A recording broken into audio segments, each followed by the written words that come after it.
a respected healthcare professional I thought he was a great nurse. who did the unthinkable. He was a demon from the lowest depths of hell. Charles Cullen worked at hospitals across New Jersey and Pennsylvania, leaving a trail of bodies behind. Every facility he worked at, he killed. People ask, why?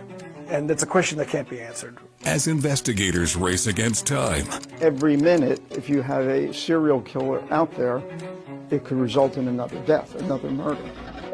one coworker takes the ultimate risk. What if he figures out I am wearing a wire?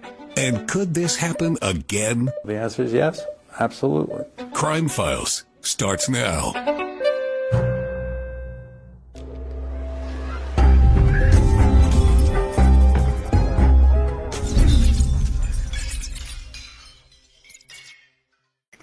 New Jersey Poison Control Center, can I help you? Yeah, hi. I'm calling from Somerset Medical Center.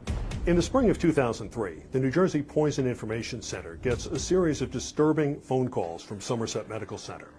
Patients are dying or being made seriously ill from overdoses of medication, and the medication was never prescribed. By the time you get to the fourth case, something bad is happening. There were basically two options: Correct. massive medical error, or somebody's killing people. Correct. The director of the Poison Info Center urges the hospital to call law enforcement. This is a police matter. What we're wrestling with is, throwing the whole institution into chaos versus, responsibility to, protect patients from further harm. Was the hospital fully forthcoming? No, they were not forthcoming. They were adversarial. If there is somebody out there that is purposely doing this to individuals at your hospital, we have a legal obligation to report this. Okay. The hospital finally does contact law enforcement, but not until October.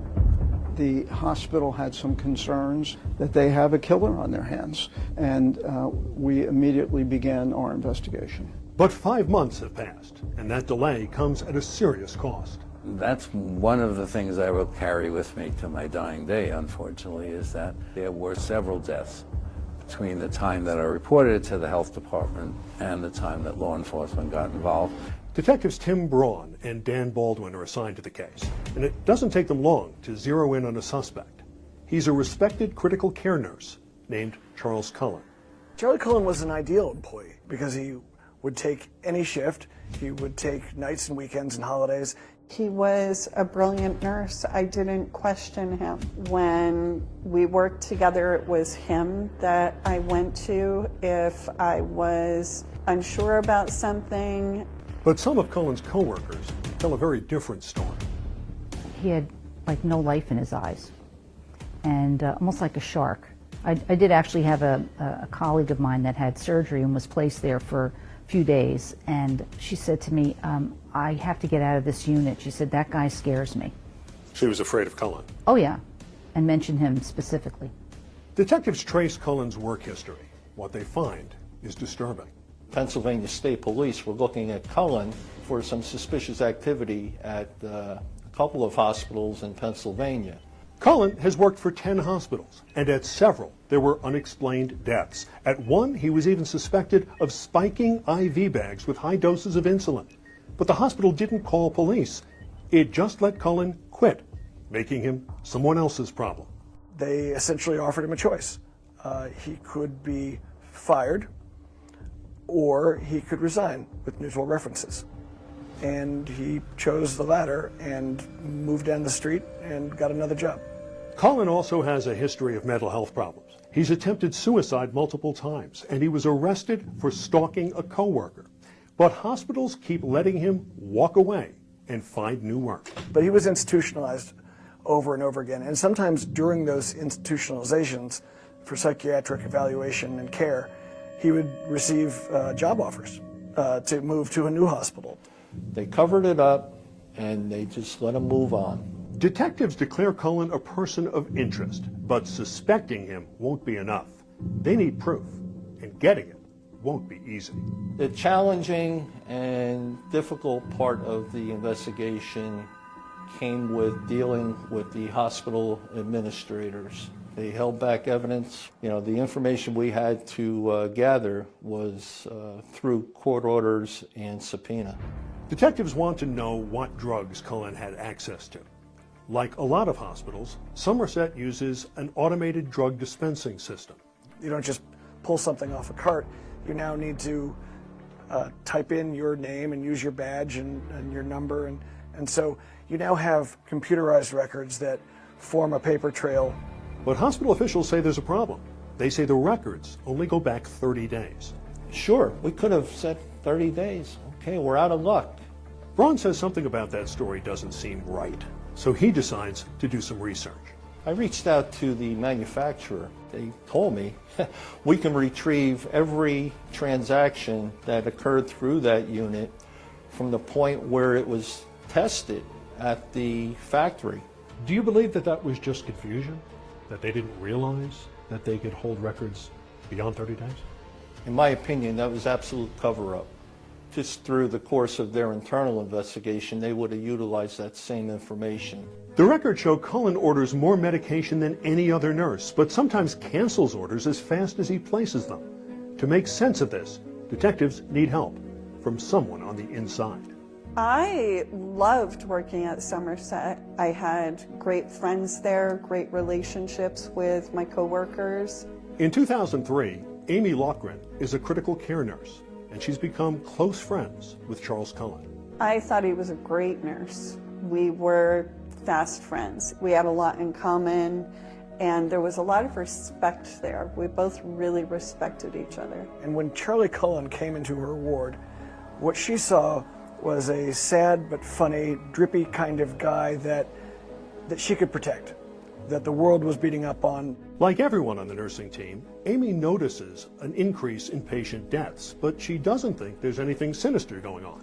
It was an ICU. It was expected we were going to have codes. It was expected that people were going to not get better. So when detectives suddenly show up asking questions about her friend Charlie Cullen, Amy wants nothing to do with it. I thought it was some kind of a witch hunt with Charlie. I thought he was a scapegoat. Detective Baldwin realized that this woman may hold the key. She's known to be Charlie's friend. She maybe can make or break this case. When detectives interview Amy, they catch a break. The hospital has had an administrator sit in on every interview. But this time, the official gets up and leaves the room. Detective Dan Baldwin decides to take a gamble. He decides to show Amy some of the evidence. It was the medication dispensing printouts, and they were so incriminating for Charlie. It rocked my entire world. And she saw just by a glance what Cullen was doing, killing patients. There was one particular medication he had withdrawn. I may have used one tiny little vial maybe every 2 weeks. He had withdrawn on one particular patient 12 of those in one night. To Amy, this can only mean one thing. Her friend, Charlie Cullen, is a murderer. These were not medications like a Tylenol. They were only used to save someone's life, and if they weren't used in the correct manner, they would kill someone. Amy also notices something else. Cullen has been outsmarting the computer. He would take medications out of the machine, but he would cancel the transaction. So the order was no longer a valid order, but he still had access to that drug. Amy also spots something that's missing. Somerset has a second computer system that nurses use to chart patients. Detectives have no records from that system. At one point she asked if we saw Cerner. I actually thought it was a person, as if Cerner was somebody's name. And she said, no, Cerner are the computerized medical records. There was no way that anyone could do this investigation without those medical records. So they hadn't even offered them to the detectives. The nursing records show that Cullen has been accessing the charts of patients who died, often right before they received those lethal doses of medication. It was a puzzle. and the pieces were fitting. But the case is still mostly circumstantial. So detectives ask Amy to take the ultimate risk. They ask her to meet with Charles Cullen while wearing a wire. I was shaking. I was white-knuckling the steering wheel as I was driving there. What if I don't get a confession and he figures out that I'm working for the prosecution? What if he figures out I am wearing a wire? Coming up, Amy Lochran puts her life on the line. I'm like, oh my God, he's going to feel that I am wearing a wire. When Crime Files continues.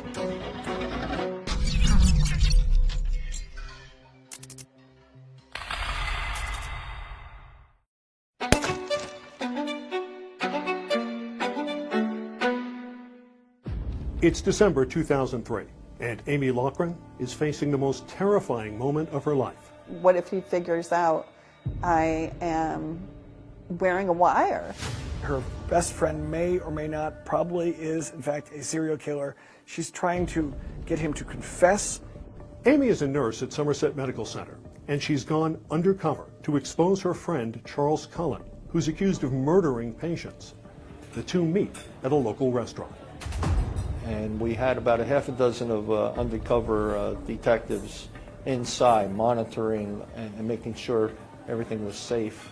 We had never hugged before, and I had this box that was taped to my back, and he hugs me, and I'm like, oh my God, he's going to feel that I am wearing a wire. So fortunately, Cullen doesn't recognize the wire.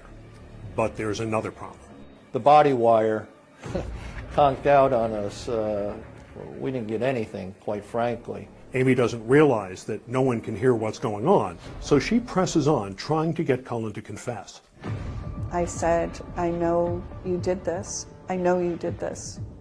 Let's go to the police station together. I won't leave your side, but this has got to end. When I told him that I knew, he sat up straight. He had a different look in his eye. He became someone else, someone that wasn't my friend Shirley. Even though the undercover mission is unsuccessful, detectives can't take the chance that Cullen might kill more patients. So as he leaves the restaurant, they arrest him for murder. They then interrogate him for hours, but the interrogation doesn't get very far. He never admitted killing or harming patients, but throughout that whole time, he never denied it. If I didn't do it, I'd let you know I didn't do it. He didn't. Detective Braun knows he needs to question Cullen a second time, but before he does that, he wants to see if he can get him to cooperate. So he makes a call to the one person Charlie trusts most. We reached out to Amy to maybe see if she can touch a soft spot with him before we went into the formal interview. And I had this intense guilt when I was talking to him. I was still his friend, and I still adored him. But at that point, I knew we needed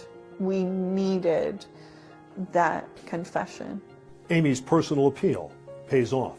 Went into the patient's room sometime later that night or morning and gave the medication. Are you responsible for his death? Yes, I am. For the next 7 hours, Charles Cullen confesses to one murder after another. Is it your claim at this time that we are looking at anywhere between 12 and 15 deaths as a result of your actions at Somerset Medical Center? Yes, yes. Okay. He mentally broke down in the sense that he was relieving himself of his deep, dark secret and deep, dark past. When it came right down to it, he confessed because of compassion and someone who genuinely loved him. And he was able to look at me and understand that I still cared I didn't see him as this one-dimensional monster. Cullen eventually confesses to killing 40 patients, but detectives believe the real number is even higher. How many people do you think Charles Cullen killed? I would say 100, multiple hundreds. The experts that I speak to put the number of people Charlie Cullen killed at around 400.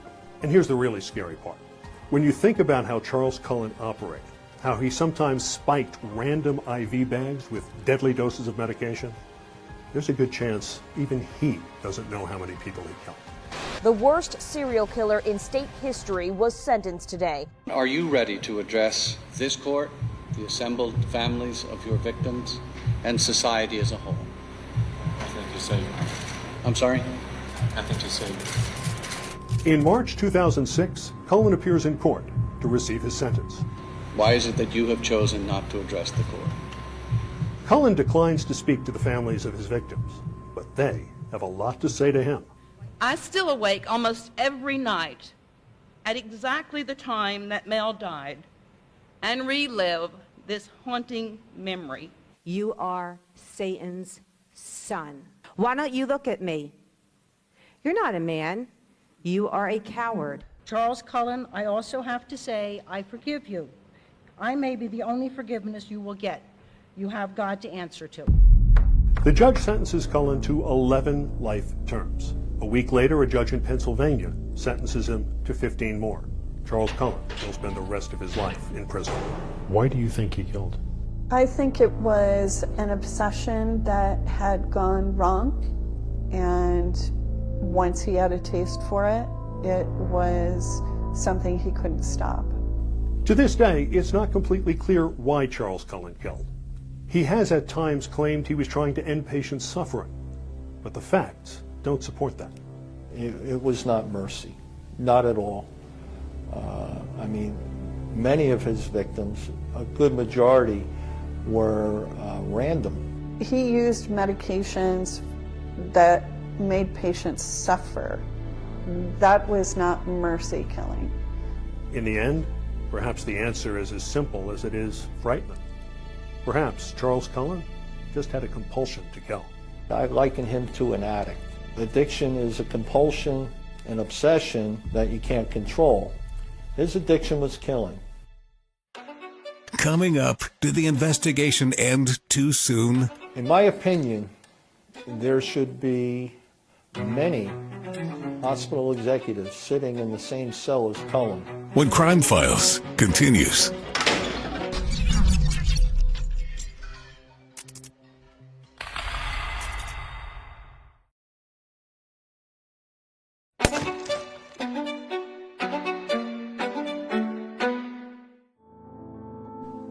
Former nurse Charles Cullen admitted murdering at least 40 patients at hospitals in New Jersey and Pennsylvania. Charles Cullen is an evil person with a heart of stone who has no regard for human life. Cullen is now serving life in prison, but some say the investigation ended too soon. I say with confidence, because of the information I've been privy to, that 6 of the 10 hospitals where he worked knew he was killing people. After Cullen confesses, detectives want to expand the investigation to include the hospital officials who'd allowed Cullen to work at hospital after hospital for 16 years. In my opinion, there should be many hospital executives sitting in the same cell as Cullen. The prosecutor says no. It was firmly stated to me there would be no grand jury, that our focus was to stay on Charles Cullen, not the administrators. In light of the totality of the circumstances, it was always my view that they were cooperative. My detectives always felt a little differently, that they had to work a little extra hard to get information, but the bottom line is we got it. Charlie Cullen did not act alone. He did not act in a vacuum. I believe the administrators of these hospitals should absolutely have been scrutinized at a higher level. They should have been subjected to a grand jury at the very least. After the Cullen case, New Jersey and some other states passed new laws, making it mandatory for hospitals to report nurses who might pose a danger to patients. But the problem hasn't gone away. In 2024, Heather Presdy pleaded guilty to murdering 3 patients and trying to kill 19 others in Pennsylvania. Presdy is the 78th confirmed healthcare serial killer since Charles Cullen. You know, every time I read about another killer, it's terribly frustrating because in my heart I know that those deaths were preventable. There are those who believe the laws need to be made tougher. In New Jersey, the fine for failing to report a dangerous nurse is just $5,000. Because one employer who's having these acts occur in their facility is not going to let the next employer know. They'll be exposing themselves to the next facility. Fortunately, healthcare homicide has always been rare, but experts I spoke to say a lot more still needs to be done to keep patients safe. Could there be a Cullen doing this right now? The answer is yes, absolutely.